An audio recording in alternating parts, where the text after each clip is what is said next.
Instead of teaching this yoga, if I sit in Chennai and just predict people's future, I will tell you in the next 10 years exactly what will happen in your life. Within 3 days, I will have a reputation that half the Chennai will be standing in queue. Very easily I can do that. You drank cobra's venom with milk. Why? It's venom, it's not poison. You need to understand that. Venom affects you only when it gets into your bloodstream, not necessarily in your stomach. But invariably, there will be some opening somewhere, some small cut, some small ulcer, something, it will enter, it has. Plus my eyelids are a little droopy, otherwise I'm okay. So whatever I offer to him, how do I offer to him without me taking it on?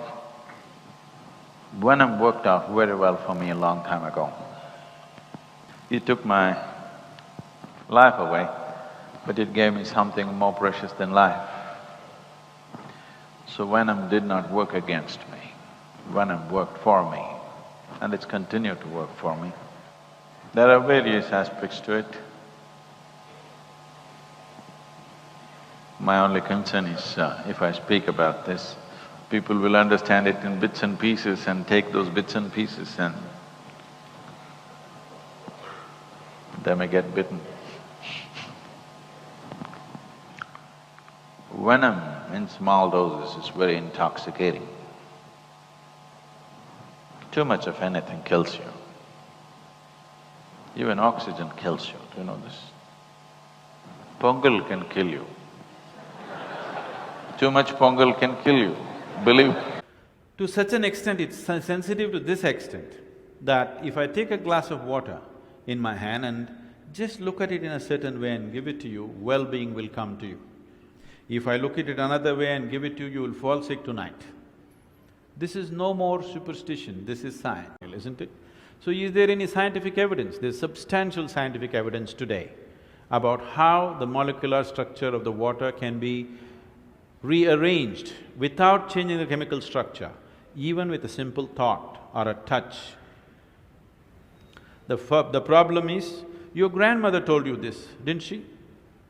Didn't your grandmothers tell you, you should not drink water from anybody's hand, do not take food from anybody, there is a certain way, you must receive only if they have good intentions for you? Did they tell you these things? But when your grandmother said it, the problem is if it goes from the east, it is superstition. If it comes from the west, it becomes science. That's where it is.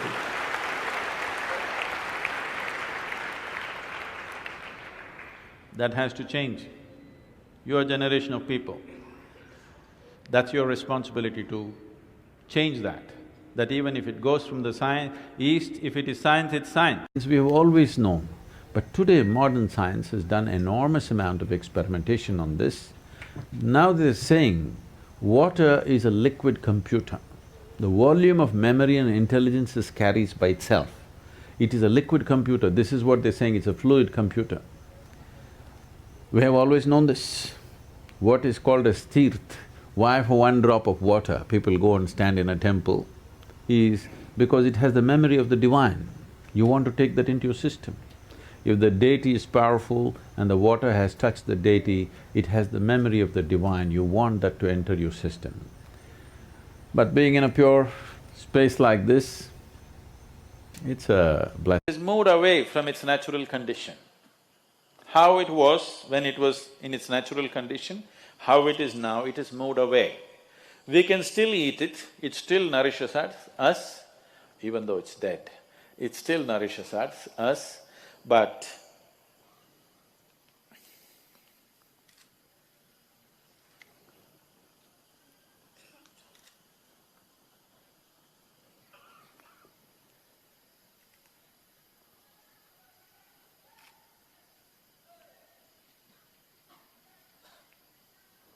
see how quiet it has become now? Not very enthusiastic. The first time we held it, it was clearly going this way. Right now it is simply… it is still not totally tamas, it is moving there, it's almost there. You will see in another 15-20 minutes, if you check it, it will be going anti-clockwise. By the time you see a tiny piece of moon, you will see actively it will be going this way.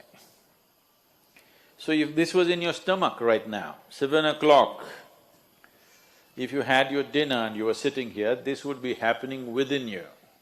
So I thought it's better it happens outside than within you because food will rot in the stomach. If we go by the physical sciences, if we examine you by the limitations of physical sciences, on one level, you're just heart, liver, kidney, lungs and whatever. We know today they're all replaceable. Are you replaceable?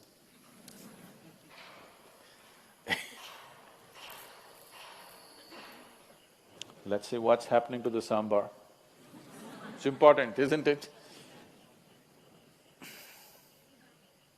You see this? Are you able to see this? Actively going negative. Say we told you not to eat. The religions of the world have been screaming for a long time that God is everywhere. Whether you say God is everywhere or you say everything is one energy, are you talking about different realities or the same reality? God is everywhere, everything is one energy. Are we talking about the same thing? A scientist never experienced this, he only mathematically deduced it. When Einstein said E is equal to mc squared, that is not his living experience, that is his mathematical deduction. Let's say if this is an atom, big enough for you to see? Okay. If this is an atom, proton, neutron, electron are all embedded in it like these dots. They thought it was like that. Then by the time you came to high school, they wrote a different picture. They wrote one central circle which contains proton, neutron, and electrons are going around like planets in different formats. Yes, you've seen those pictures? But now they know it's completely wrong. And we have always known it's completely wrong. That's why textbooks never ever interested me, because when I look at it, it looked dumb.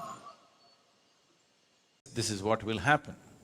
So when I spoke to this very top-level scientist, who's a Nobel laureate, and I was telling him that this is what it is, there were a group of… Hello? There was a group of them, and when I explained, this is how it is within me, what do you think? They said, Sadhguru, if you can give a mathematical backbone to what you're talking, this is Nobel Prize stuff. Can you give a mathematical background? I said, I'll never bother about the mathematics. It's true for me and it has transformed everything that I am because it's true for me. Everything that I ever was changed simply because I touched this dimension within me. I don't wish to work equations for that.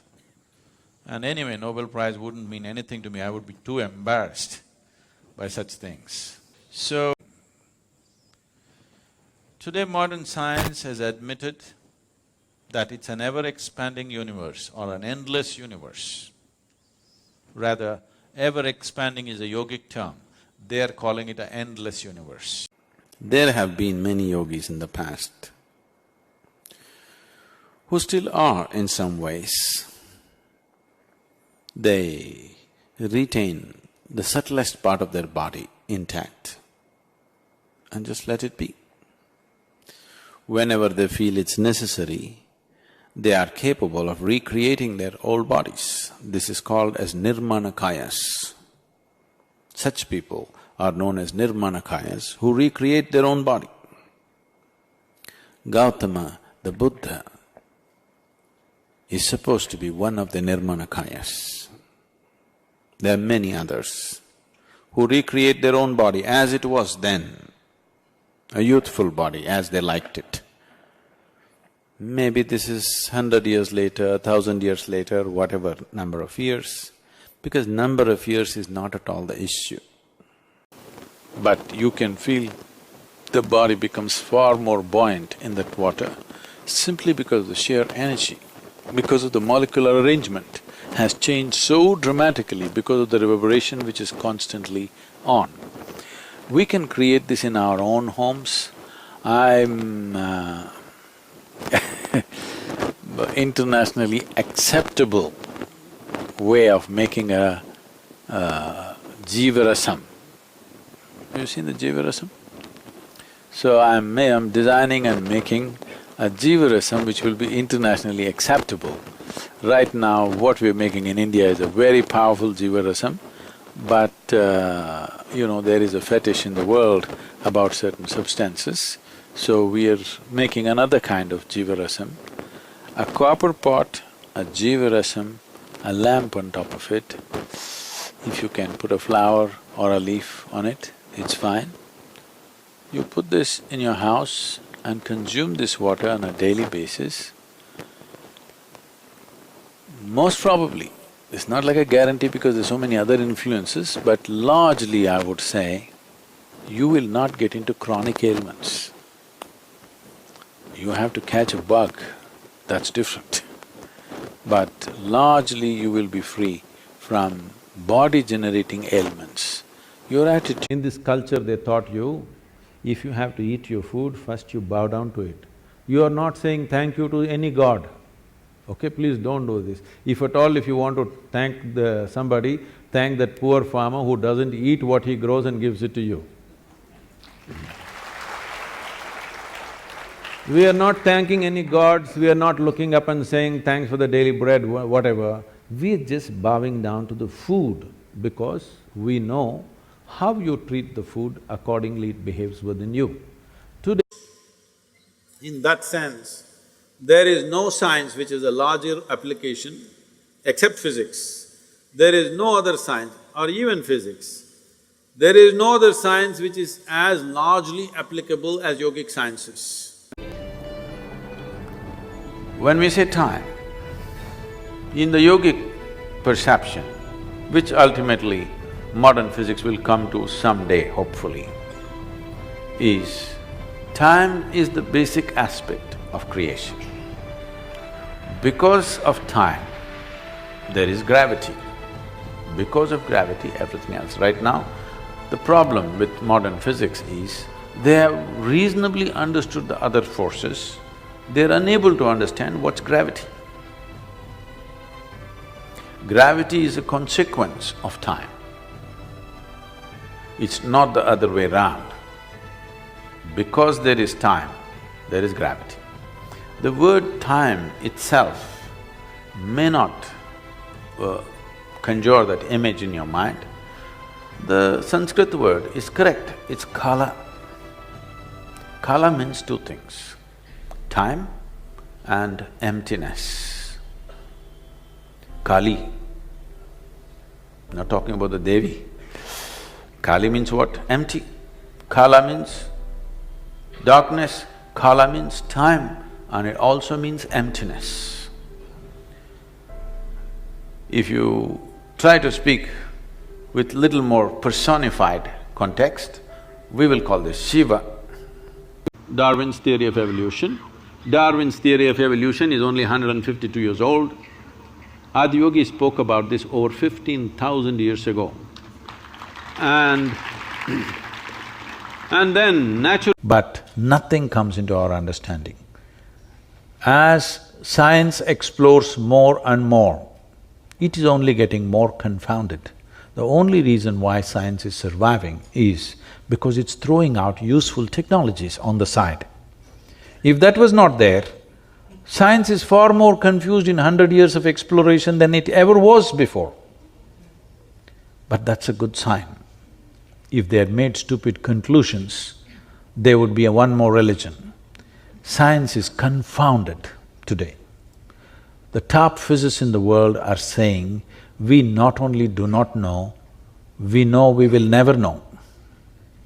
This is a good sign, because this means your intelligence will remain on an explorative mode all the time, on an active mode, not in… We always told you, the yogic systems always insisted that the microcosm and the macrocosm are made the same way. If you know this piece of life, you will know everything in the universe because that's how it is made. When they say, if you know the way these bosons behave and what they are, they're saying we will know the whole universe, the way the universe was made, we will understand. But you don't understand that you are also a bloody boson. In the cosmic space, you're just a boson. So you are as much as a Higgs boson in the universe. If you observe this, if you pay enough attention to this, you would know everything. But if you have not even paid attention to anything around you, paying attention to within you will be out of question.